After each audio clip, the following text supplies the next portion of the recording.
dia, nono ano, tudo bem? Pessoal, dando continuidade aí, né, às nossas aulas, eu quero dizer que essa aula destina-se aos alunos do nono ano A e B do Colégio Nossa Senhora do Santíssimo Sacramento, mais uma vez baseada na utilização do material do Sistema Positivo de Ensino, ok? Pessoal, ontem eu deixei aí uma atividade para vocês, né? E aí eu preciso que vocês me deem um retorno, certo? Eu pedi que vocês fizessem as questões da página 35. Vocês podem responder na apostila ou no caderno. O importante é que vocês mantenham tudo organizado, para na hora que estivermos juntos presencialmente, eu possa conferir tudo e o caderno de vocês tenham, né, essa organização, essa sequência, ok? Vocês podem tirar foto, vocês podem escanear a página do livro, do caderno, mandar para mim, tá? Eu já recebi alguns, mas eu preciso que vocês mantenham, gente, esse controle, tá? Façam e me enviem. Ah, Nelma, eu fiz, mas eu só consigo acesso no final de semana. Não tem problema.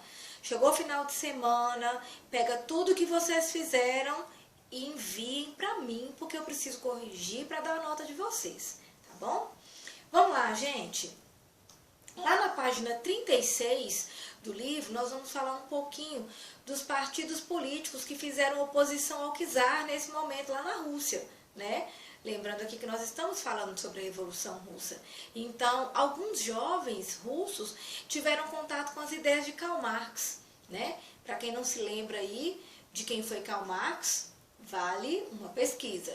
Dá uma paradinha aí, faz uma pesquisa e volta, né? E aí eles aderiram ao socialismo e formaram o que nós vamos chamar de Partido Operário Social Democrata Russo, o POSDR. O objetivo, gente, era implantar o socialismo no país, né? Porém, o partido ele foi disperso por ordens do czar. O czar, então, exilou alguns integrantes durante um congresso em Bruxelas, em 1903, seus integrantes se desentenderam e criaram dois grupos distintos.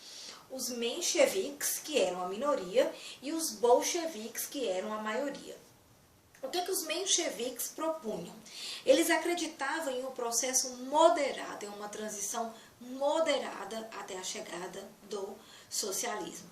Já os bolcheviques acreditavam que deveriam forçar o rumo dos acontecimentos para que o socialismo fosse implantado de forma mais rápida, né? Promovendo essa revolução, então, mesmo com uma população de maioria camponesa. Lembrando, eu falei com vocês ontem, a Rússia era o que, gente? Agrária, né? Depois, os mencheviques, o que esses mencheviques defendiam? Que diante do atraso econômico russo, o país deveria passar primeiro por uma revolução burguesa para que depois acontecesse a implantação do socialismo. Diferente dos bolcheviques, né? Que, como eu falei para vocês, já queriam uma implantação direta. E eu tô mexendo e a mesa tá mexendo junto, né, gente? Tudo bem, vou parar. Bom, quem era, então, o chefe dos mencheviques? Yuri Martov era o líder dessa classe. E no lado dos bolcheviques, Lenin, ele defendia organização, disciplina e a centralização do partido. Partindo daí, gente, nós vamos falar um pouquinho sobre a Guerra Russo-Japonesa e o Domingo Sangrento. O Domingo Sangrento aconteceu em 1904 e foi uma repressão violenta do czar aos russos. O que ele queria, gente? Aliás, o que ele queria não, né? O que as pessoas queriam? As pessoas estavam se manifestando por melhores condições de vida e trabalho. Mas essa era uma manifestação pacífica. Só que o czar, ele envia as tropas do governo e reprime de forma violenta o processo. E aí, gente, como eu estava falando para vocês, a guerra russo-japonesa, a Rússia não tinha o poderio bélico que possuíam França, e Inglaterra, mas também possuía interesses imperialistas. Então, o que ela fez? Ela entrou numa guerra contra o Japão porque ela estava interessada na região da Manchúria. A partir daí, a população ficou mais debilitada ainda. Por quê? Porque a Rússia, ao invés de utilizar o dinheiro para modernizar o agrário, o rural, estava gastando dinheiro numa guerra. Em consequência disso, o povo russo ficou mais miserável, né? E numa situação de penúria, de extrema pobreza. Na verdade, quando a gente fala do Domingo Sangrento, primeiro a gente teve a guerra russo-japonesa, tá? E a partir daí a população ficou numa situação mais delicada ainda, e só daí a gente vem com o Domingo Sangrento. Então, tem um texto lá na página 37 que fala um pouquinho sobre o Domingo Sangrento, né? A 22 de janeiro de 1905, uma procissão de cerca de 200.000 pessoas desarmadas, muitas delas com ícones religiosos nas mãos, seguiu o padre Gapon pelas ruas cobertas de neve de São Petersburgo, até o Palácio de Inverno do czar.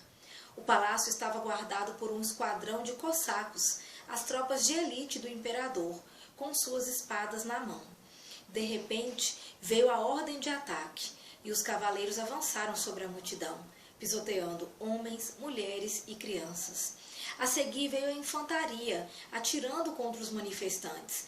Muita gente não conseguiu fugir. Quando finalmente a multidão foi dispersada, a neve estava manchada com grandes poças de sangue e coberta por milhares de mortos e feridos. Esse foi o episódio, então, que entrou aí para a história como o Domingo Sangrento. Então, após esse episódio, né, a Rússia foi tomada por greves e insurreições. Chegou ao ponto de se formar um conselho de operários, né, que lutavam por melhores condições de vida, que são os sovietes. Lá na frente a gente vai ver, né, a União das Repúblicas Socialistas Soviéticas. Então, esses sovietes passaram a se manifestar contra os desmandos do czar. O czar, para tentar acalmar a população, criou o que a gente chama de Duma. A Duma, gente, era um parlamento nacional. E o objetivo desse parlamento era, então, elaborar uma constituição para a Rússia.